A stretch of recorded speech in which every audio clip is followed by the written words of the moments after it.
Welcome to the Reconnection Club podcast, the show that helps parents heal troubled relationships with their adult sons and daughters.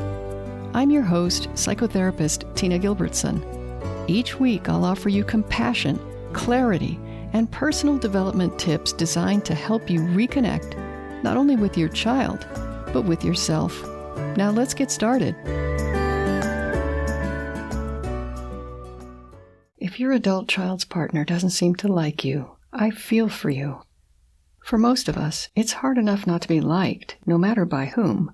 But when it's your child's partner, someone who might be part of your family and whose feelings may influence your access to your adult child and possibly grandchildren, then it goes beyond discomfort into being a real logistical problem. And I wish I could say this is an easy problem to solve, but I don't think it typically is. And some cases are going to be more intractable than others. But no matter how difficult the person is, I think you'll still do better to think of their dislike not as a personality problem that they have, but as a relationship problem rooted in multiple factors.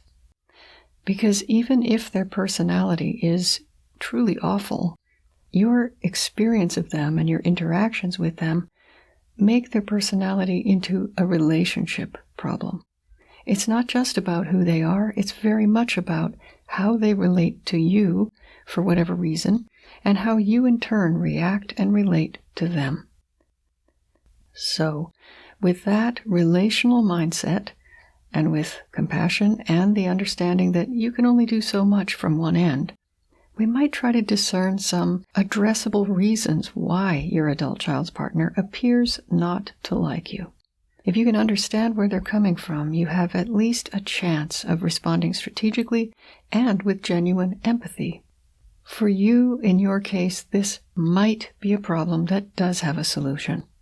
So here are 5 possible reasons for their behavior.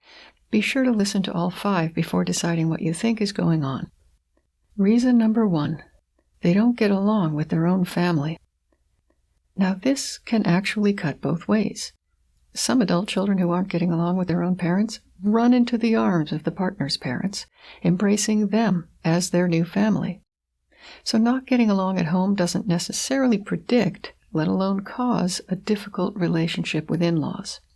However, some people who have endured troubled relationships with their own parents can find it hard to trust others. They may have all sorts of relational wounds that manifest as prickly behavior. Deep down, they may feel very insecure.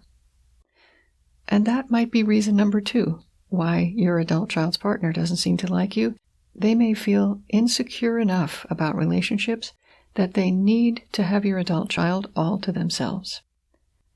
And that is a tough problem for parents-in-law to solve. In this case, you could try the POP technique I described in my book, Reconnecting with Your Estranged Adult Child. POP stands for permission, opinion, and preference. Asking your child's partner for those consistently can signal respect for their special role in your child's life. It may help to put them a little more at ease with you. Reason number 3. If your adult child's partner seemed to come in from the very start with a poor attitude, not even trying to get along with the people who would potentially become their in-laws, then it's possible that your child made it clear to them it wasn't necessary to get along with you. Why would your child do that? Your child may have some ambivalent feelings of their own, but because they love you and don't want to upset you themselves, they might have downloaded any dissatisfaction with your relationship into their partner. That way, your child can remain good in your eyes, and their partner can carry and express all their quote-unquote bad impulses, such as wanting more distance. Remember, most of us want to make a good impression when we meet our partner's parents. If that never happened, it may be that the partner knew from the start they didn't have to do that. Reason number 4, anxiety or reserve. People with social anxiety may come across as cold or disapproving, but they're not actually that way, they're just nervous. They may be far more concerned that you don't like them than the other way around.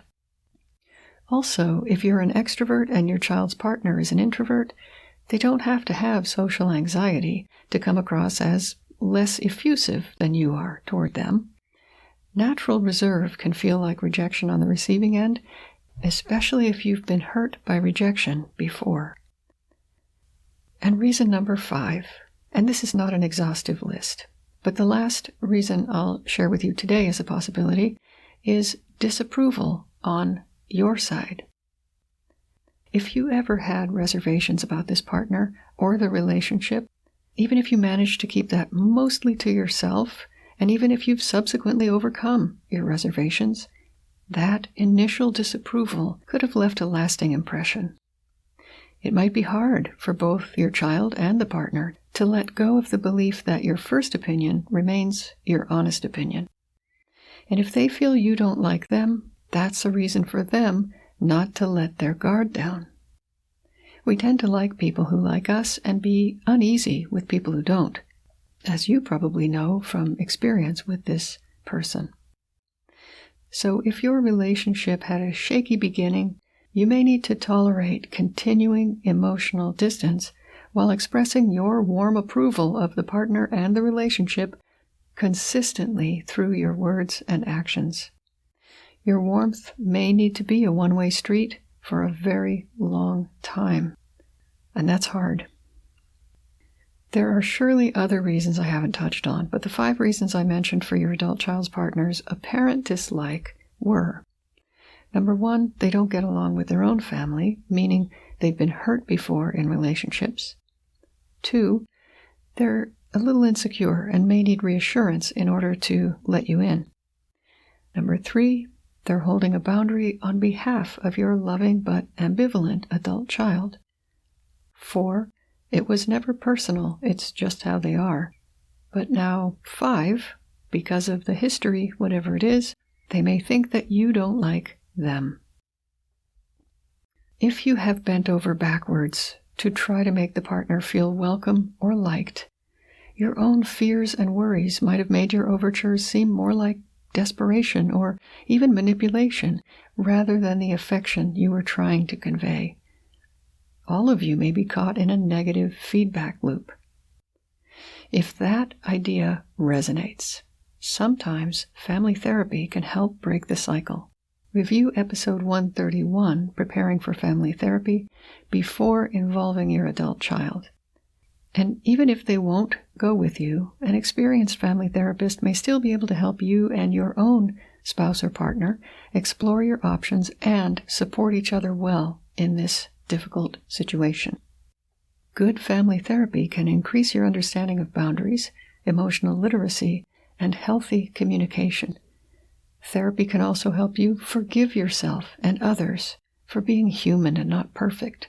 And that's really important, because your genuine self-compassion will radiate from your heart, bringing more softness to every relationship in your life. Until next time, remember that you are a loving, lovable, and still growing human being. So please take good care of yourself. Bye for now. If you've enjoyed this episode of the Reconnection Club podcast, I invite you to check out reconnectionclub.com. The Reconnection Club is for parents at any stage of estrangement from their adult, child, or children. So whether you've just realized there's trouble between you, you've been living with estrangement for years, or you're newly reconciled but still walking on eggshells, the Reconnection Club is your essential resource for information, support, and continued personal growth. With our courses and workshops, expert interviews, monthly Q&A calls, and a friendly, active community, the Reconnection Club is a wonderful place to be for anyone suffering the pain of estrangement from an adult, child, or children. So check it out at reconnectionclub.com.